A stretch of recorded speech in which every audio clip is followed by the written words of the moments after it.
साहिब की जय।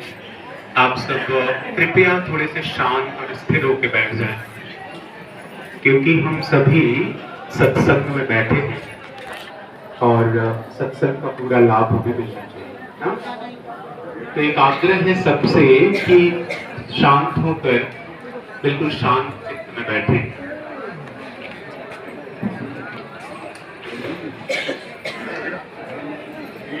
गुरुर्ब्रह्मा गुरुर्विष्णु गुरुर्देव महेश्वर गुरु साक्षात् परब्रह्म तस्मै श्री गुरुवे नमः। तस्मै श्री गुरुवे नमः।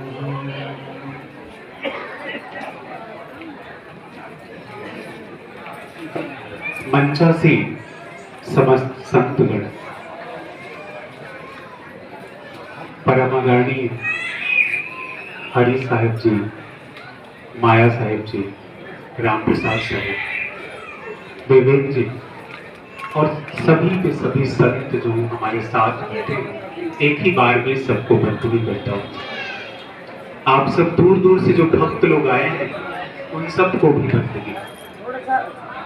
जैसा कि आप सब काफी देर से सत्संग का लाभ उठा है,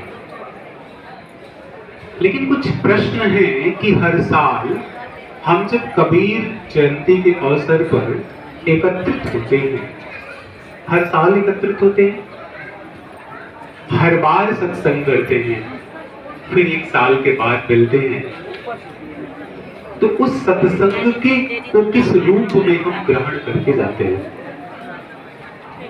देखिए, एक चीज तो पक्की है, कबीर साहब शब्दों की यात्रा नहीं करते, शब्दों के पार की यात्रा करते हैं। तो ये समझना बहुत आवश्यक है कि हर शब्द के बाद कबीर साहब क्या कहना चाहते। शब्द तो बहुत आसान है ना, हम सुनते तो हैं कि पोथी पढ़ पढ़ जगमुआ पंडित भयानको ढाई आखर प्रेम का पढ़े सो पंडित।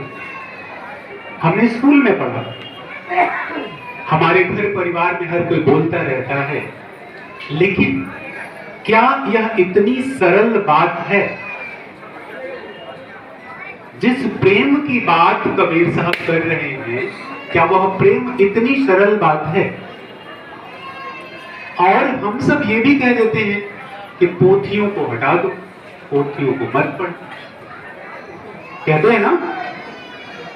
क्या कबीर साहब पोथियों को हटाने की बात करते हैं, या करते हैं तो कब करते हैं?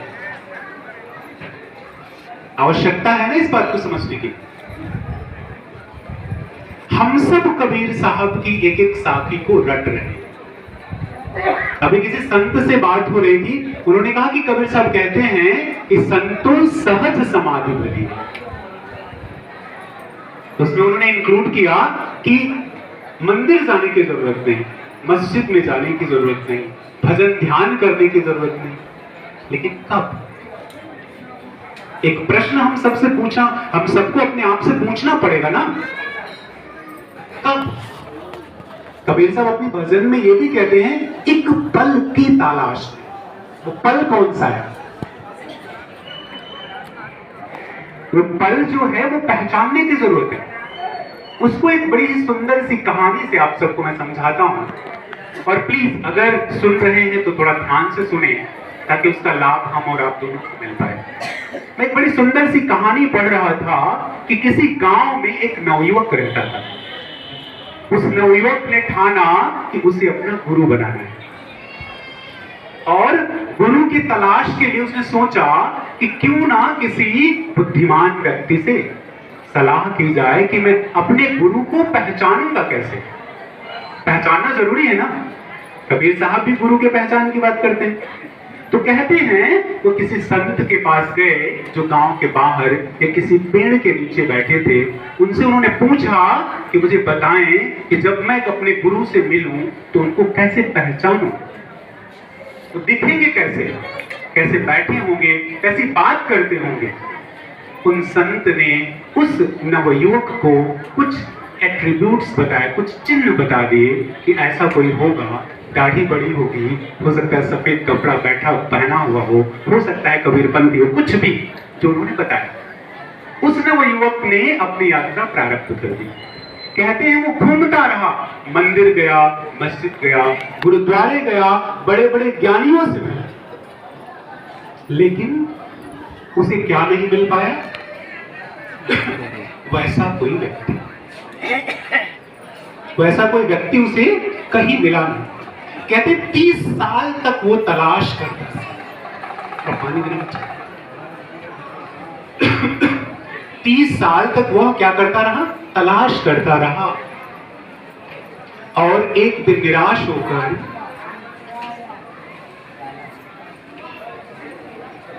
उसने सोचा कि अब मुझे गुरु नहीं मिलेगा तो मैं क्यों ना वापस अपने गांव चलूं। जब वो वापस आया तो जैसे ही गांव से बाहर खड़ा था, दूर उसे एक पेड़ दिखा। उस पेड़ के नीचे कोई व्यक्ति बैठा हुआ। उसने देखा अपना कि जब मैं गांव से निकल रहा था तब उस व्यक्ति ने, उस साधु ने मुझे जैसा बताया था वो कुछ वैसा ही दिख रहा है। और पास में गया। अब और पास में गया तो उसे स्पष्ट हुआ कि ये तो वही व्यक्ति है। कौन सा व्यक्ति? जिसने मुझे बताया था। और इस व्यक्ति में ही वो सारे गुण नहीं थे। बहुत क्रोधित हुआ। उसने कहा आपने मेरे कितने साल नष्ट कर दिए? 30 साल। 30 साल तक आपके बताए गए मार्ग पर, आपके बताए गए चिन्हों को मैं ढूंढता रहा। आपने क्यों नहीं बता दिया उसी दिन कि आप ही मेरे गुरु हैं? उन्होंने कहा कि बताया तो मैंने तब भी था, लेकिन तुम्हारे पास ये दृष्टि थी। तो 30 साल में क्या मिली? दृष्टि। आप समझ रहे इस बात को? तो जब कबीर साहब एक पल की तलाश की बात करते हैं तो वो पल जो है 30 साल का भी हो सकता है, 2 दिन का भी हो सकता है, 40 मिनट का भी हो सकता है, 40 सेकंड का भी हो सकता है। पहचान करने की दृष्टि वो है पल। तो आप सब भाई बंधु हैं। मैं आप सबको एक बात कहना चाहूंगा, बार बार कहना चाहूंगा कि हम कबीरपंथी अक्सर विरोध करते हैं, सिर्फ विरोध करते हैं। हमारी संस्कृति विरोध की नहीं है, हमारी संस्कृति ज्ञान की है। बहुत स्पष्ट बात है, ज्ञान की संस्कृति है हमारी। कबीर साहब को ज्ञान मार्गी संत कहा जाता है।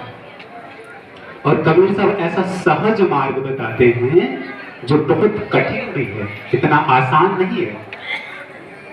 अहंकार इतनी छोटी चीज है कि मैं आपको बताता हूं, क्योंकि मैं स्वयं संत वेश में हूं और हमेशा चिंतन और मनन की तरफ ज्यादा ध्यान रखता हूं।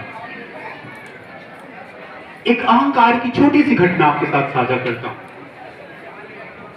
जब मैं कभी भी बोलता था, मैं खुद तो अपना परिचय देते हुए कहता था कि मैं कबीर चौरा मठ मूल गादी से आया।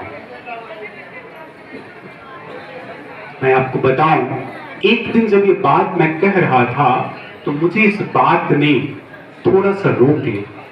क्यों? क्योंकि जब मैं पूरा परिचय अपना देता तो पूरी बात बताने के बाद जैसे ही मैं कहता कबीर चौरा मठ मूल गादी से आया, मैं अहंकार महसूस करता था। क्यों? क्योंकि ये कबीर का घर है।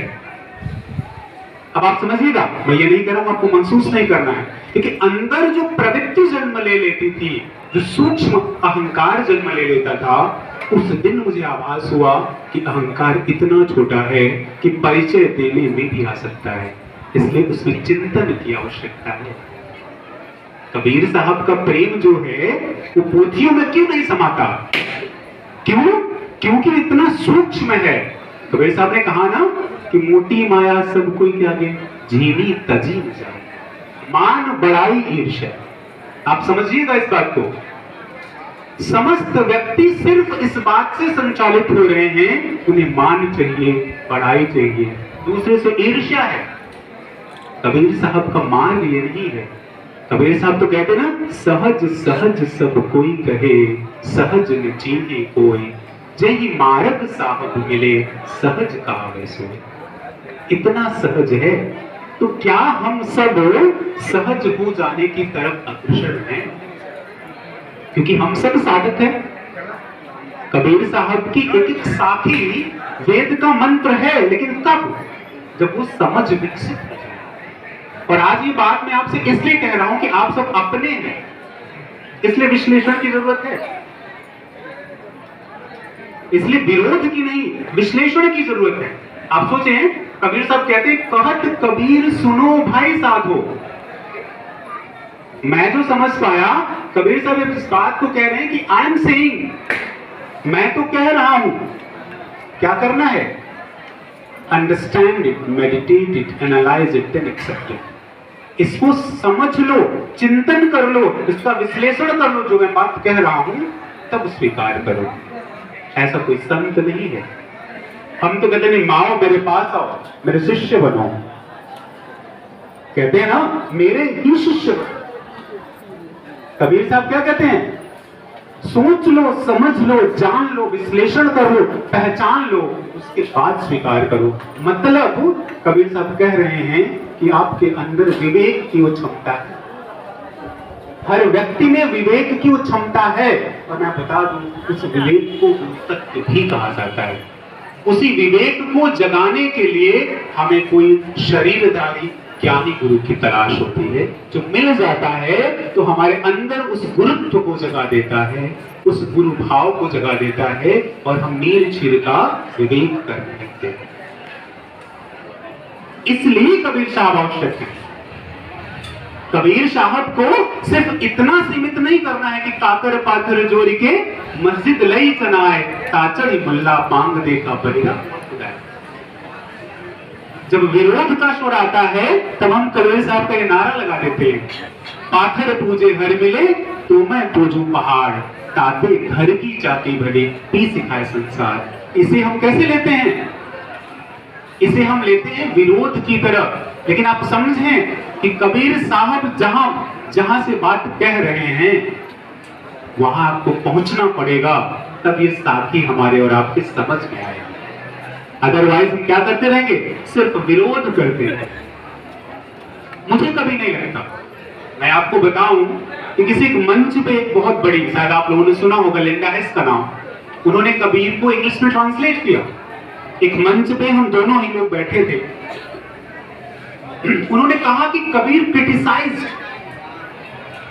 कबीर क्या करते हैं? आलोचना करते हैं। मैंने कहा नहीं, कबीर स्पीक्स ट्रूथ, कबीर सत्य कहते हैं।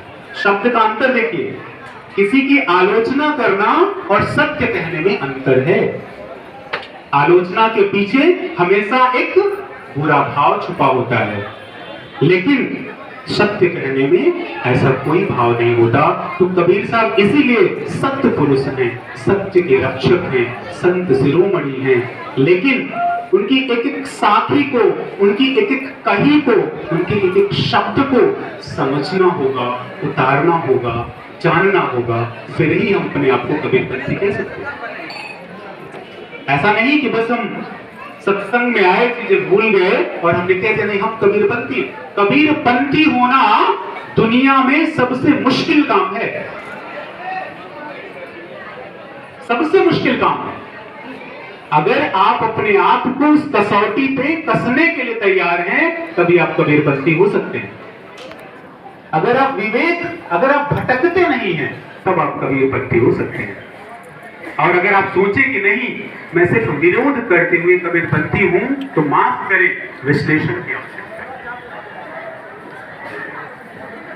माफ करें, आप माया में फंस गए। कितने सुंदर साथी कबीर साहब कहते हैं, माया माया सब कहे, माया न जाने कोई, जो मन से ना उतरे माया करके सो। जो मन से ना उतरे, मतलब अगर मुझे ज्ञानी होने का अहंकार है कि मैं ज्ञानी हूं, ये अगर मेरे मन से नहीं उतरता तो माया के प्रभाव में है। तो क्योंकि ये बात हम सब अपने हैं, कबीर चौरा मठ में बैठे हैं, जहां कबीर साहब बड़े हुए, खेले, टहले, जहां से लगभग सारी वाणियों का प्रादुर्भाव हुआ। इसलिए हमारी जिम्मेदारी ज्यादा बढ़ जाती है। जब आप इस परिवार का हिस्सा होते हैं तो आपकी जिम्मेदारी ज्यादा बन जाती है। आपको विश्लेषण करना है, समझना है और फिर ही कदम उठाना है। इसलिए आप सबसे अनुरोध है इस मार्ग पर। साथ में कुछ एक चीजें और, जब हम आश्रम में होते हैं तो आप सब एक बात का ख्याल रखें, हम सहयोग करने के लिए होते हैं। आश्रम न मेरा है न आपका है, हम भी कहीं से आए, आप भी कहीं से आए। यहाँ के सफाई की जिम्मेदारी, यहाँ के पानी की जिम्मेदारी, यहाँ के बिस्तर की जिम्मेदारी आपकी भी है। मैंने देखा, इस बात को इसलिए कहना जरूरी है कि चूंकि अगर एक साथ 2000 लोग एक जो प्लेट फेंक दें तो बहुत मुश्किल होगा लोगों के लिए उठाना। तो मेरा अनुरोध है आप सबसे कि जो दोना है, पत्तल है, गद्दे हैं, आपका कमरा है, कृपया उसे उचित स्थान पर दोना पत्तल फेंकें, गद्दे उचित स्थान पर रखें, जहां बैठे वहां सफाई करें। क्योंकि कबीरपंथी होने पे सबसे बड़ी बंदगी क्या है? साफ सफाई। ये इसलिए मैं कह रहा हूं कि हम सब एकत्रित हुए हैं तो इस बात का भी ख्याल रखें। एक और अंतिम बात जो कबीर साहब के बारे में नहीं, फिर से वो एक यात्रा की बात है। यहां दो तरह के लोग बैठे हैं, संत बैठे हैं और गृहस्थ बैठे हैं। गृहस्थ हमेशा, अब देखिए बड़ा सुंदर सा प्रश्न आता है। कहते हैं कि कोई एक राजा था और वो किसी भी संत को देखता, उसे अपने पास बुलाता और उसे कहता कि कौन महान है, गृहस्थ या संत। अगर वो गृहस्थ कह दे तो उसे कहता कि सिद्ध कर दो, सिद्ध ना कर पाए तो उसका विवाह कर। और अगर ये कह दे कि साधु, तो क्या सिद्ध करके दिखाओ कि साधु कैसे महान है, फिर भी ना सिद्ध कर पाए तो फिर कहीं विवाह कर लो। हम भी तो ऐसा ही करते हैं ना अपने, हम जीवन में चाहे जितना कष्ट भोग रहे हैं वो विवाह करके, लेकिन अपने बाल बच्चे, घर परिवार वालों को सबसे ज्यादा इंसिस्ट करते शादी कर दो। राजा भी कुछ वैसा है। तो उसमें इस बात को कहा गया कि महान है कौन, गृहस्थ व्यक्ति या संत व्यक्ति। ऐसा ही एक टहलता हुआ बहुत यंग सा साधु, नौजवान साधु उस राजा के दरबार में पहुंचा। राजा ने उसे पकड़वा लिया और उससे पूछा कि महान कौन, गृहस्थ या संत। उसने कहा दोनों, अपनी अपनी जगह पर दोनों महान। देखा, ऐसे नहीं मानूंगा, सिद्ध करना पड़ेगा। बोला ठीक है, सिद्ध कर दूंगा, लेकिन आपको कुछ दिन मेरे साथ रहना पड़ेगा। राजा ने कहा मंजूर है। राजा उस संत के साथ चल पड़ा। कहते हैं कई दिनों की यात्रा के बाद वो किसी दूसरे राज्य में पहुंचा। वहां एक बहुत सुंदर राजकुमारी थी, उसका स्वयंवर चल रहा था। उस स्वयंवर में बहुत सारे राजा, बहुत सारे राजकुमार सब आए हुए थे। और वो स्वयंवर, पहले एक प्रथा थी कि स्त्रियों को अपना पति चुनने की स्वतंत्रता दी जाती थी, उसके स्वयंवर होता था। अगर उस स्वयंवर में वैसा कोई ना मिल पाए तो फिर से स्वयंवर कराया जाता। वो स्वयंवर कई बार हो चुका था और राजकुमारी को कोई योग्य वर नहीं मिल पाया था। इस बार भी राजकुमारी जयमाल लेकर ढूंढ रही थी किसको जयमाल डालें, और उसे वो सन्यासी दिख गया। खूबसूरत था, ध्यान मग्न था, उसने उस सन्यासी के गले में माला डाल दी। अब क्या था, सन्यासी ने माला उतार कर फेंक दी। क्या पाप कर रही हो मां, मैं तो सन्यासी हूं। उसने कहा नहीं, मुझे आप पसंद है और आपसे ही मुझे विवाह करना है। उसने कहा यह संभव नहीं। तब तक राजा खड़ा हुआ। राजा ने सोचा सन्यासी के पास धन नहीं होता, हो सकता है कि सोच रहा हो कि मैं निर्धन हूं इसलिए विवाह नहीं कर सकता। राजा ने कहा मैं तुमको आधा राज्य देता हूं। जीवन में दो ही तड़प है, या तो सुंदर पुरुष मिले या सुंदर स्त्री। दूसरी तरफ जो तड़प है क्या है, खूब सारा धन। लेकिन उस सन्यासी को दोनों मिल रहा था। उसने कहा मुझे कुछ नहीं चाहिए। बोला पूरा राज्य ले लो। बोला कुछ नहीं चाहिए, और धीरे से निकला और जंगल की तरफ चल पड़ा। राजकुमारी ने कहा अब मुझे विवाह तो इसी से करना है। उसके पीछे पीछे चल पड़ी और कहते हैं कि जब जंगल में वो लोग पहुंचे तो चूंकि सन्यासी को जंगल का रास्ता पता था, लेकिन वो राजकुमारी उसके साथ 2-3 और लोग जो उसके पीछे पीछे थे, उन्हें जंगल का रास्ता नहीं पता था। वो भटक गए। जब भटक गए तो सन्यासी ने उस राजा से कहा कि मेरे साथ आओ, और फिर उन दोनों को, मतलब राजकुमारी को और उसके जो साथ थे, उनको एक सुरक्षित स्थान पे बिठाया। उनकी जो भी सेवा कर सकता था उसने किया। अब देखिए, कहते हैं जब वो रात में सोने वाले थे तो जिस पेड़ के नीचे बैठे थे उसमें चिड़िया का जोड़ा रहता था।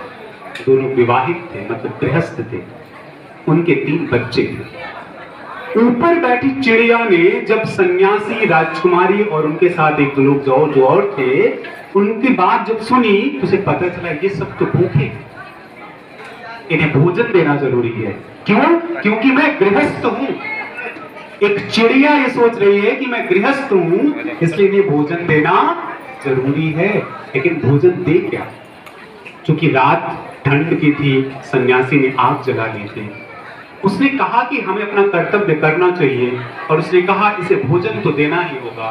कहते हैं कि पेड़ से उसने छलांग लगा दी आग में कि मेरा शरीर जल जाएगा तो ये मेरे शरीर का भोजन कर लेंगे। उन्हें क्या पता कि वो शाकाहारी है कि मांसाहारी। लेकिन जब वो नीचे गिरा तो ये बात उसकी पत्नी देख रही थी। उसने कहा एक छोटा सा पक्षी जिसमें तो एक का भी पेट मुश्किल से भर जाए, ये लोग तो 5 लोग हैं या 4 लोग हैं। उसने कहा अच्छा, जब मेरे पति ने इस धर्म का पालन किया तो मुझे भी अपने धर्म का पालन करना होगा। उसने भी आग में छलांग लगा दी ताकि दूसरे को भोजन मिल जाए। गृहस्थ धर्म देखिए अब, ताकि दूसरे को भोजन मिल जाए। अब भी 2 लोग बाकी थे। उसके जो बच्चे थे, मतलब पति पत्नी, उनका भी विवाह था, उन्होंने भी वैसा ही किया और छलांग लगा दिया आग में ताकि उन 4 को भोजन मिल सके। अब आप समझिए, उसने कहा, अब उसने कहा किसने? सन्यासी से उस राजा से कहा जो परीक्षण करता था कि गृहस्थ धर्म अच्छा या सन्यास धर्म अच्छा। उसने कहा कुछ बात समझ आई? राजा ने कहा हाँ। बोले सन्यासी कौन जो राज्य छोड़ दे? सन्यासी कौन जो सुंदरता छोड़ दे? गृहस्थ कौन जो अपने जीवन का बलिदान किसी और का पेट भरने के लिए कर दे? तो गृहस्थ का धर्म ये है। अगर गृहस्थ धर्म का पालन हम करते हैं और हम वास्तव में सन्यास धर्म का पालन करते हैं तो हम सब महान हैं, सबको मोक्ष मिलता है, सबको साहब मिलता है। और इसी बात के साथ मैं अपनी बात खत्म करता हूँ। सबको साहिब साहिब।